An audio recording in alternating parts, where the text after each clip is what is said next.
Hey guys, this is Dillon. This is an Overflow devotional over one of my favorite Bible characters, Daniel.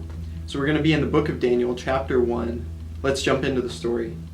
So the Babylonians have just taken over Jerusalem. They carry off not only a lot of Israel's treasures, but even some of the Israelite people. Some of these are Israel's best and brightest, and the Babylonian king's chief official is assigned the task of preparing these guys to enter into the service of the king. This is going to be a 3-year program. They're fed straight from the king's table, and they're taught Babylonian culture, wisdom, literature. It's almost like a royal Babylonian university. Sound at all like where we are now?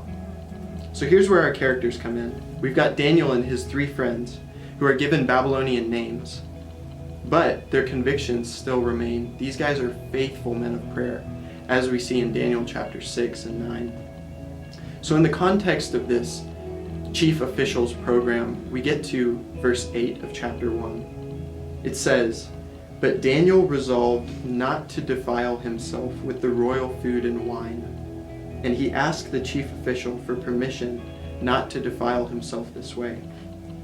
So Daniel decides to hold on to his faith in a foreign place, even to the point where he approaches the chief official of the king and tells him he can't eat the king's food. Instead, he tells the chief official to feed him and his 3 friends only vegetables to eat and water to drink. He's willing to be set apart. So how does it turn out for these guys? Well, the Bible says that these guys become the wisest and most understanding men in the entire kingdom, wiser than any of the wise men of the king. God also uses these guys to reveal himself to Babylon in powerful ways. You've probably heard of the stories of Daniel in the lion's den and Shadrach, Meshach, and Abednego in the fiery furnace. Now here's what we should remember. Daniel was faithful even under pressure and in a new environment. He was willing to be set apart for the glory of God. Can you imagine? You're taken into the very courts of the king, and you refuse to eat his food because of your faith convictions. Yet in this, Daniel had gentleness, respect, and therefore the favor of the Lord. Because he was submissive to authority, God blessed him and his friends with favor in the eyes of the chief official, who granted them their request. Now let's apply this to our lives.